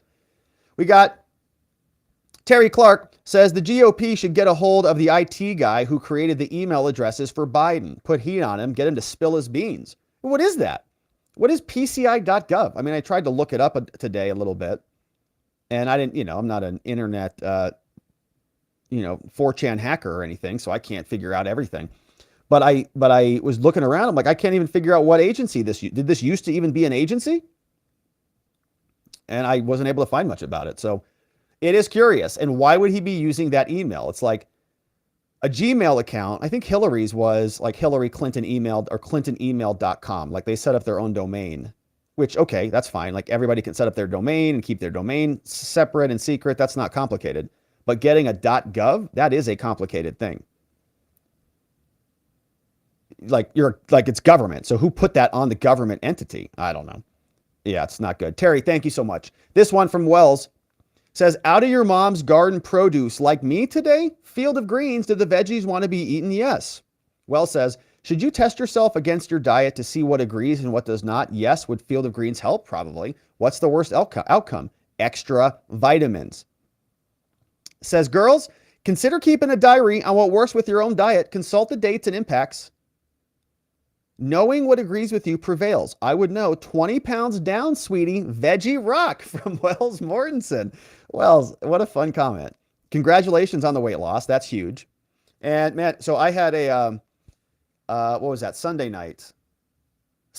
I went over to my friend Jeeves' house and we released some interviews with Jeeves. And he's like this nutrition guy, right? And so he invited me and another one of his friends who also needs to figure out his diet a little bit better. And we were over there and he walked us through his routine. And he's got this system, and it's this great system, okay? He's got like this, he keeps chicken, quinoa, he keeps all the vegetables, and he was showing us how he shops for vegetables, and he shops by color, okay? So he doesn't even care about the veggies. He just gets a purple one or a red one, an orange one, and he just showed us the thing, just get one of every color. And then he got this little hand spin wood chopper, or not wood chopper, vegetable chopper. So I ordered a couple of these things, and you just throw it all in, blah, blah, blah. You cook the chicken, you put your quinoa, blah, blah, blah. You put it in, put a little soup as a sauce on top of it, boom, mix it up. It's like a Chipotle meal instantly, right? It keeps, and you can make it all over and over again. And man, it blew my mind. I'm like, are you kidding me? And it was like super simple, and you can just adjust your veggies a little bit, and you can add in stuff. And it was like this great routine. So anyways, the point is if you keep a diary and you consult with what works, right, and then you can adjust that. So you can add more here, take more there. Anyway, it's very good. And it's a fun thing to dig into. I agree with everything you said. Consult the dates and the impacts. See how your body reacts to the foods. And eat your greens. NY says, this private group doesn't seem it has any standing to sue. Oh, the people here, the prosecutors. Especially since the commission has not even come close to a decision yet. I would agree with that. I would say that the same reason that any other complaint would be dismissed, like it's a political grievance, should also, this should also be immediately dismissed. But they're anti-Trumpers, and we know how their cases go. NY says, honestly, Trump and many of the parties were on the phone calls. Why does the prosecutor, Fulton County, have special jurisdiction to even charge these crimes? That's why the only person who can charge these crimes is the Georgia AG. He should recuse himself and appoint a special prosecutor to take jurisdiction from Fani, from the doctor. We got Catherine says, swear jar, LOL. I'm so sick of the Democrats thinking they can do whatever they want.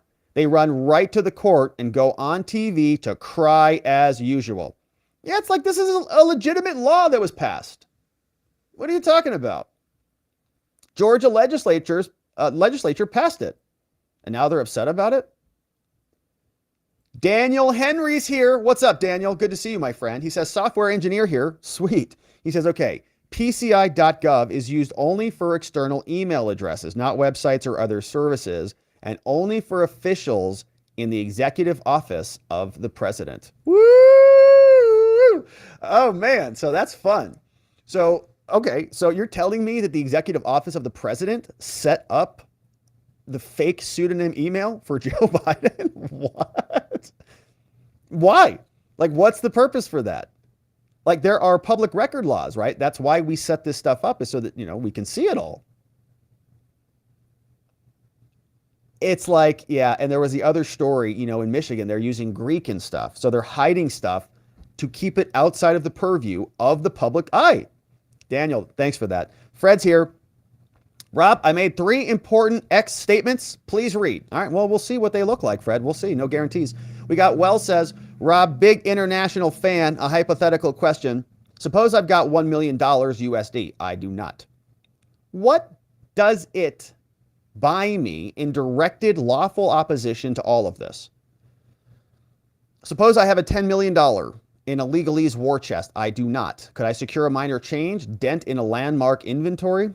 100 million, a billion? What's a price tag for an active running lawsuit that brings the change small folk could use? Well, yeah, I mean, it's just a matter of scale. So like $1 million, you could do a lot with $1 million. You could file a lot of lawsuits, a lot of litigation, and really bog it down or be successful. Depends on what you want to do. 10 million, that's, an even bigger war chest. But at 10 million, now I think you're talking about probably getting closer in local elections towards just running somebody out of office, like just changing the person in charge. So don't change the law, but just get rid of the person in charge. 100 million? Yeah, then you just buy the whole election, right? Then you just buy the whole Senate. $1 billion, you just buy the whole state, basically. And I really think that there's a lot of that going on. So yeah, it's pretty unfortunate, but it's too bad. So I noticed that you said you do not have 10 million. I noticed you said you do not have 1 million, but you didn't say the same thing about 100 million or $1 billion. It's very curious. Man, Wells. We've got billionaires in the chat. Good to see you, Wells. Who else do we got? We got Chris here. Chris here says, been a fan for a while. What's up, Chris? Well, thank you for saying that, man. And thank you for joining up. What a great choice. I'm glad you joined. Yeah. Says, knowledge is valuable. Thank you for what you do. I tell all my friends who care. Thank you, Chris. Man, that really means a lot. We are like, that is the best thing you can do to help what we're doing here, is tell somebody about it, invite them over here and have them join us, because a lot of our content just doesn't get seen outside of the bubble. We talk about a lot of politics and the law and things that are disfavored, and they de-amplify the things we talk about. So it's really hard to reach new people organically through the algorithms on the platforms. And so you sharing it is awesome, Chris. Really glad you joined us. We try to have fun in our membership, try to, have some other conversations that we can't have here. And so I'm glad that you came aboard. And thanks for saying that. Thanks for shouting us out. We got Rocky says, man, I feel some sick days coming. Once Congress is back in session, getting fun. Yeah, it's nice when the House is back in session, because they're the only Republican team out there. Like, they're the only people playing. The Senate's controlled by the Democrats. The House is controlled by the Democrats. The Supreme Court's just quiet all the time. So when the Republicans are back, we get a little bit of activity. And sick days, meaning from you. Yes, I see. Yeah, you're going to hang out with us because it's going to get wild. Good to see you, Rocky. And I'm glad that you're here with us. We got Jason. What's up, Jason? saying shout out. What's up, Jason? Thanks for the dono. And thanks for sending in the wavy pear guy. I appreciate you. We have K Bean says, what's the ultimate consequence of non-compliance? So probably this would be the question, K Bean. What's up, K Bean? Thanks for modding down for us. About Congress and their subpoenas. Like what if they don't respond? And that's a great question. So I was thinking we might see something like that in the FBI case. Like when Christopher Wray didn't bring the FD 1023, there was a little bit of a thing going on. And we had some it almost reminded me of what we just read through, that there was, we'll get it to you tomorrow. We'll get it to you tomorrow. We'll get it to you by the close of business. But then ultimately, the subpoena was issued and Christopher Wray gave them enough of what they needed. So nobody ever did anything about it, right? The subpoena was they complied with it and it all just kind of petered away. I think that we might get something like that here with Mayorkas, but let's say we don't, and we just hypothesize on what could happen after that. What I would expect would be the same pattern that we saw with the January 6th committee. It was a select committee, but it was still a congressional committee. They issued a subpoena. There was a rejection of that subpoena by Steve Bannon, by Peter Navarro. Peter Navarro, former government, I think maybe at the time. The point is, they didn't comply with congressional subpoenas. Boom, obstruction of justice, criminal charges. So that was that was the committee that referred it over to a friendly DOJ. So Liz Cheney, who's a Dem-friendly anti-Trumper, refers the non-compliance to the congressional subpoenas to DOJ. They prosecute, criminal charges come. The difference here is Congress is subpoenaing Mayorkas, and if Mayorkas doesn't comply, they're going to have to refer it, or Christopher Wray or any other Democrats, over to the Biden DOJ, which of course is a Democrat DOJ. So maybe they don't do anything on it. And so there isn't much that happens. But I would argue that Congress could theoretically, they've got their own rules too. So they can say, we hold you in contempt of Congress, and we issue a congressional warrant, and we order the congressional marshal to go pick you up or something like that. I think they could do that. I don't know that that's ultimately going to happen. But I think the threat would be, or maybe it would, but the threat would be that the next change of power, if the statute of limitations hasn't expired, Trump wins in 2024, his DOJ picks up your contempt of Congress charge and prosecutes you criminally for that, the same way that they're prosecuting Bannon for it. So something like that, I think, might be the next couple steps. But I think we're speculating, really. It's I think, new territory that I'm not sure we've actually crossed before. We've got 2012 Jameson says, I sent the document to your email. Hope you're okay. I'm doing great, Jameson. Thanks for sending the email over. I appreciate you, my friend. MAGA Hat says, another indictment for 2020 election fight fundraising. However, word is RNC was in control of the funds. Yes, I've seen this. So I think I have that clipped possibly for tomorrow. But there's been reporting that co-defendants are flipping on each other. People are pointing the fingers back at Trump. There's fundraising fights, where'd the money go, and all the things. So there might be another fifth indictment that comes, or a superseding indictment in the DC case. Good questions. We'll see. Of course, something else will drop. I think that they're still going. We know Jack Smith is still investigating it, so there should be some other things that come through. We've got Jameson says, we need judges on video so people can see their behavior. Totally agree with this, Jameson. Totally agree, especially in the federal courts. I would also like people to see the prosecutors' behaviors, right? I think prosecutors are just as bad, more at fault than even the judges. But yeah, we want to see it, and let's see what Big Fani can really do. We've got Bodie says SB 92 sounds like an actual law that DeSantis basically used to get rid of a prosecutor for not enforcing the law. It does sound similar to that. Yeah, I remember that story from DeSantis. And I don't know if it mirrors it, but I'm sure it's in the same vein. There's a lot of states that are all trying to deal with these prosecutors who are not following the law. They're not doing equal justice. They're prosecuting their opponents. MAGA Hat says, Now, Trump may have violated copyright laws for mugshot use. Is this a thing? Oh, gosh. Is somebody actually making that argument? I don't think so. Whose copyright? Georgia's? Sheriff's Department's copyright? No.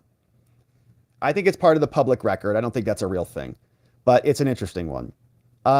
Jameson says that jurisdiction is not decided by Fani's size. That's true. Big Fani, she might, she is the biggest Fani in Fulton County in Georgia, the biggest DA in all of Georgia, the biggest Fani in Georgia, which means she has kind of a gravity about her. People who are around her just kind of feel drawn to her for some reason. That's why she's got a big staff and stuff. And so it's like just momentum, this kind of like monstrous thing. But that doesn't give her jurisdiction, okay? Just because it's like a zip code doesn't mean that it has legal authority. We got B-Man says, I still have a problem with President Trump being prosecuted for stuff while he was the chief law enforcement officer, unless he would have been removed for high crimes and misdemeanors. So I think you're totally right about this, B-Man. This is back within the vein of, presidential or executive immunity. It's like, wait a minute. The president was investigating what many people think and still believe and may accurately be proven true at some point in time if they, have not already happened at this point, that the election was not above board in all of these various areas, right? And I say, there's many election challenges, and we cover, I don't know, dozens of them here when they all happened. But they were investigating them, and they've got justification to go do that in all of the various locations. And that's exactly what this RICO case was.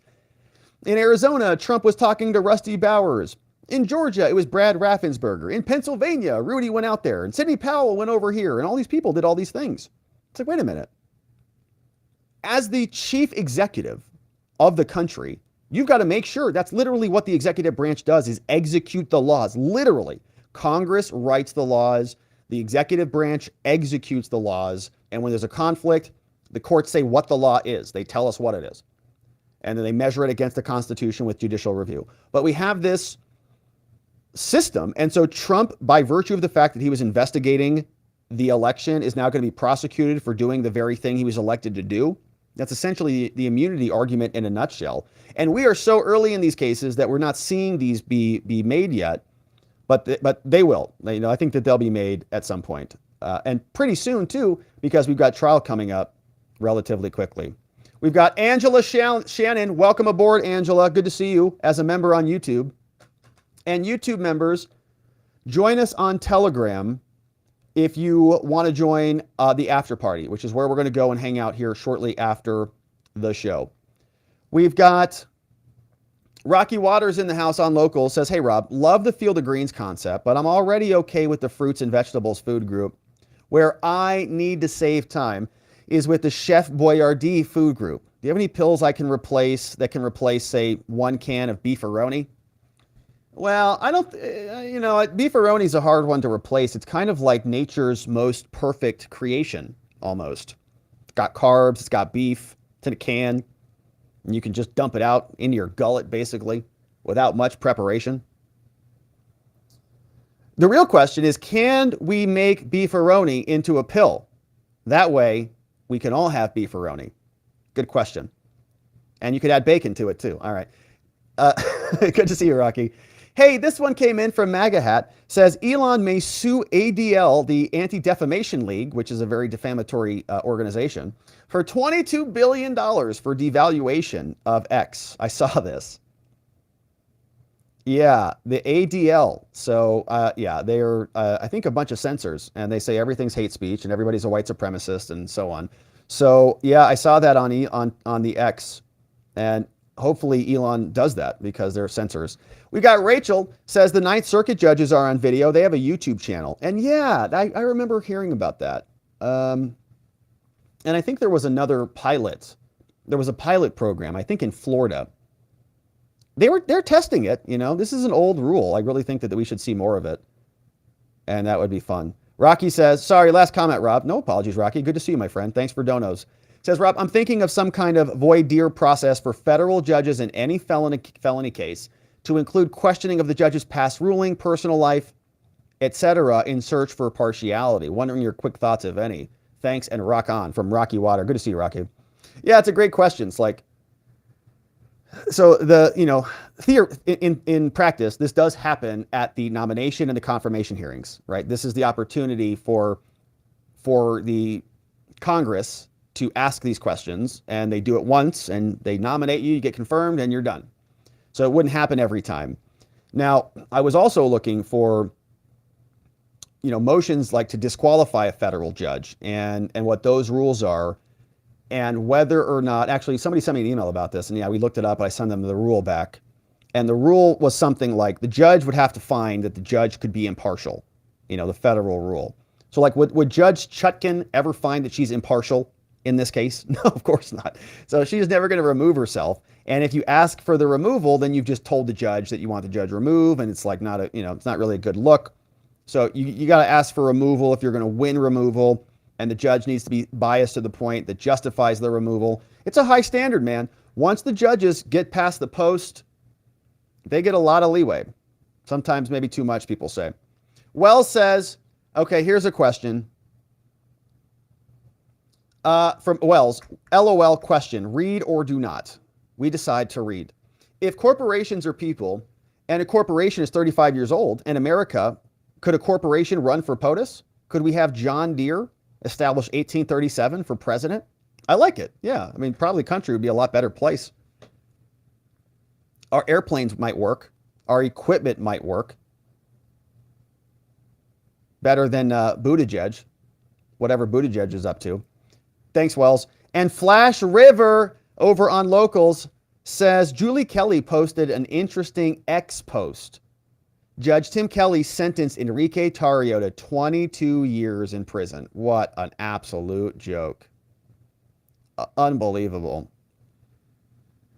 All right. In total, Kelly has sentenced 5 Proud Boys to 82 years in jail. I uploaded the transcript from the 8/31 sentencing hearing for Joe Biggs when Kelly declared shaking a fence was an act of terrorism.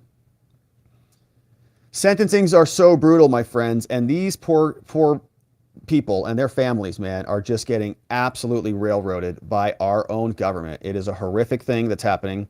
And so we're going to be praying for them and thinking about them and, hoping that there are some changes that happen on an appeal, or that the balance of power in this country changes such that they can be pardoned or their sentences commuted or whatever needs to happen to right this wrong, because they are being scapegoated. They are being made to be the absolute, worst dregs of society for a fake narrative-driven, intelligence-op orchestrated hoax. And it's a disgusting perversion of justice. And the prosecutors involved in this, their bloodlust, there will be consequences for this. There will be, not peaceful political consequences. I don't even mean it maybe in this world. I mean, energetically, what they're doing here is not justice. It's not in alignment with justice. And so there will be, an energy about their lives for what they have done in this case. And it's going to be curious to see how that goes. All right. We got a couple other comments here. We've got Aha says, what guidance have you given the mods about hiding deleted comments? I heard you say in past videos, it doesn't happen. Well, the guidance is really, if it's anything that's violent or, offensive or spammy, it's that type of stuff. The rules are not, I don't want a bunch of rules, around. I want dinner table manners, really, is kind of all we talk about. And if things get, obnoxious or spammy or violent or threatening or abusive or, like the same things you wouldn't have at a dinner table. So that's the standard. That's basically all that we've got. We've got this old guy says, Rob, maybe contempt of Congress is, and our mods are doing a great job. Shout out to our mods. Rob, maybe contempt of Congress is a good alternative to impeachment of Mayorkas. The House already wants him impeached. Maybe easier to find him in contempt, arrest him, and confine him in House jail for 12 months with a fine of $100,000. Yeah, it could be a good option. Yeah, I think it could be a good option. The House already wants him impeached. I mean, something, Otherwise, I think these people are just going to keep doing what they're doing. And look, I know that impeachment may not necessarily lead to the removal, because, of course, you can impeach Mayorkas, but the blue Senate is not going to remove him. So that's what the average response is to a lot of people who are saying just impeach, impeach, impeach. Well, where's it going to go? But impeachment is a label, and these people are label people. They absolutely would hate that label. But you're right. Contempt may be something that's a little bit more consequential, but something to cause a behavior change or to create some action, because right now it feels like the Republicans are just asleep at the wheel. We got Zebra to you. What's up, Zebra to you? Says, in the words of Brian May of Queen, great Big Fani was such a naughty nanny. Who knew Big Fani had experience with children? So I don't even know what any of this is. Who's Brian May? Oh, Queen? I don't know. I don't know where this is going, Zebra. But I do know Big Fani is the biggest Fanny. Oh, and a naughty nanny. It's lyrics from Queen.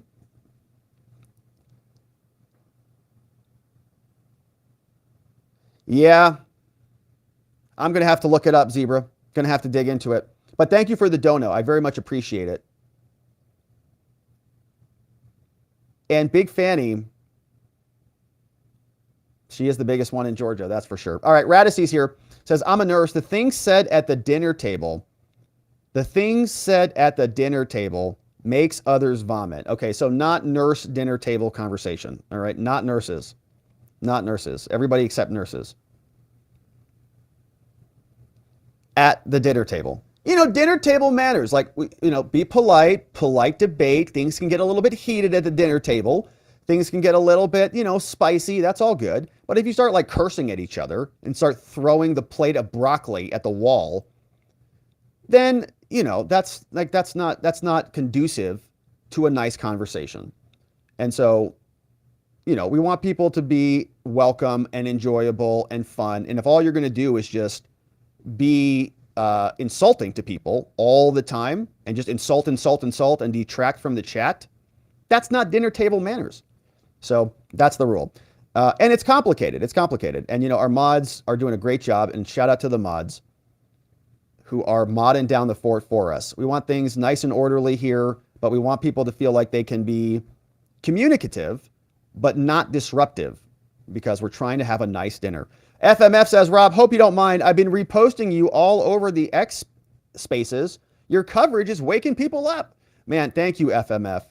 Of course, I appreciate that. I love the shares. Thanks for sharing it away. And hopefully you're doing amazing out there on the X. Woodchip says, are we seeing another one of those coincidences that the Trump removal from the ballots is heating up as the House is looking into an impeachment inquiry? So it's like a tit for tat, in other words, like the Republicans are warming up for impeachment. The Democrats need a response, so they're working up removal. Yeah, I think that's true. I mean, I think that a lot of this is just pure politics, Woodchip. They're just throwing blows at each other. MAGA Hat says, but legal scholars say that money may rightfully belong to the Fulton County Sheriff's Office, which took the photo. A U.S. copyright law stipulates that the law enforcement agency that takes a mugshot is the legal owner of it. What are they going to do? Sue the whole internet? Sue the whole world for copyright infringement? Sue Donald Trump again? They're going to indict him again? Indict him again for a mugshot violation? I don't know. My take on it is it's public record, but I don't know what this is, which took the photo. Fulton County Sheriff's Office. Man, they're grasping at straws for anything. So this is, what this is about? They're just furious that he's making money. They're angry as heck that he's got $10 million that came in like clockwork. So they just want to go take the money back. And he's exploiting their very serious, very legitimate prosecutions. No, they're all corrupt. And so they're just trying to grasp at any straw they can to try to claw some of that money back or to taper down and diminish the momentum. But yeah, I'd say public record and let them sue. Let them file a lawsuit or whatever if they need to do that. But that's ridiculous. I think a judge would even agree with that.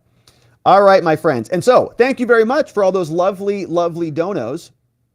I appreciate you sending those in and supporting the work that we do. We are going to jump over to X and say hello to X before we wrap it up on the day and go over to our members only after party at watchingthewatchers.locals.com. Let's see who's on the X. We've got how many people watching? 3 people? Woo! All right, that's the numbers that we're used to here. All right, 3 people. That's what we're expecting. Sometimes when it gets close to 10, I get a little bit nervous. Danny says, if Elon would get a spaceship to Mars, we could blame the Martians. That's true. Fred says, whenever you hear threat to democracy, it means threat to our power. We got Bad Poet says, bring the receipts, Rob. Shine that light. Thanks, Bad Poet. Old drill sergeant's over there. That D guy says the email address is from inside the Pentagon. That's curious. So you could look it up and find out where it went. I think there's a picture. I don't know if that's Big Fani's fanny or her belly or what. I don't know what that is, but you have to go over to Twitter to take a look at that one. Fred is sharing all the George Soros prosecutors. Drop this one. Soros-linked progressive prosecutors. Thanks, Fred, for sharing that. They're everywhere. And they're all having some difficult things going on. And I don't know. Fred also shared a PCI, but I don't know that that's the actual domain. I don't think that's the actual domain. All right, perfect. Okay, cool. We're down to 2 viewers now on Twitter, which is great. So that one person, that one person who was watching us over there is gone, which is good because I get nervous if we get over even 5 viewers on Twitter. I don't know what to do over there. All right. And so, I'm just kidding. All right. And so, my friends, that is it for us on the day. Now, we are going over to watchingthewatchers.locals.com for our after party, and we will jump in and say what's up over there. NY says, how does Fulton County go to a federal court stating we want the money off this defendant yet convicted of a crime?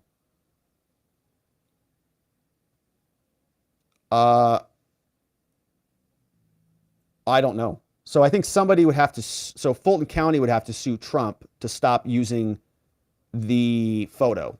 In other words, Fulton would have to sue and say our copyright is being infringed or something to that effect. We've got B-Man says impeachment would be a trial, though. Never remove Biden or Mayorkas. So the impeachment process is 2 parts, right? You have the impeachment proceeding, which takes place in the House, and then it goes over to the Senate for the actual trial. So think of it like a grand jury proceeding and then a grand jury proceeding and then an actual trial. So you get indicted and then you get tried. Impeachment would be a trial. And yes, so the House could impeach Biden or impeach Mayorkas, but they would never have a removal in the Senate. John says, Rob, thanks for another great stream. And speaking of appreciation, we definitely appreciate all the mods, including the mod father, which is Vienticus. Thanks, John. We've got this one from Jack. Says, if Fani Willis were found to be concealing exculpatory evidence, would that be grounds for disbarment? Yes, I would think so. Absolutely.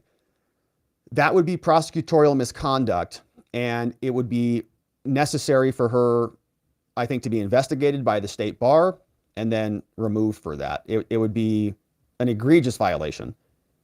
And Jack says, didn't somebody from Fulton County actually leak the mugshot to the public before it was officially released? And wasn't it officially released? Doesn't that make it a public product?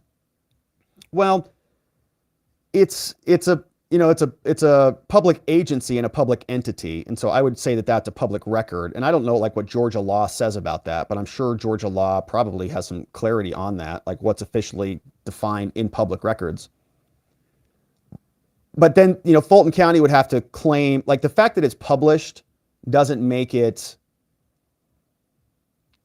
like for example, like you can publish a YouTube video, but you still have a copyright in that. The fact that other people are using it and sharing it and all that thing means you still own the copyright, but people can share it.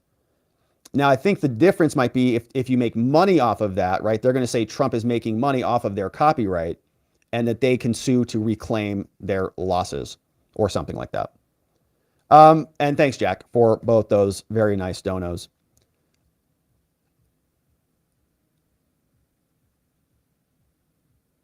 Okay, so we've got, John says, additional shout out to Bonnie and Jen, who, although slightly better, we're praying for Bonnie and for the Jen household. And thank you, John, for sending that one in as well.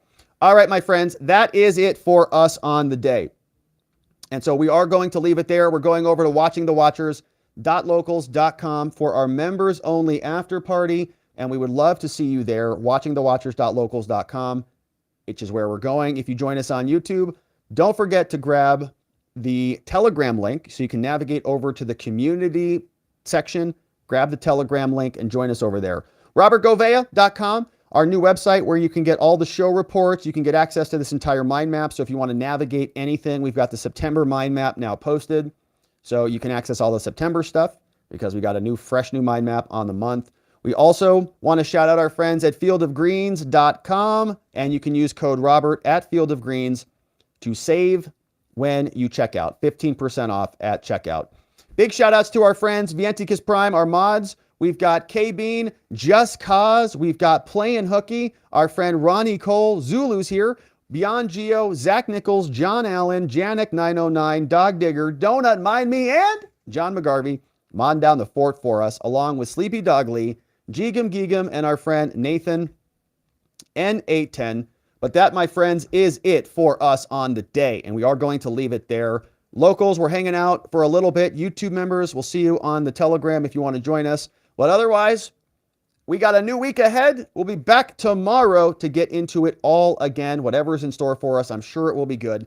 And I hope to see you right back here so that together with your help, we can shine that big, beautiful spotlight of accountability and transparency down upon our system with the hope of finding justice. Make it a beautiful night, my friends. I'll see you right back here tomorrow. Bye-bye.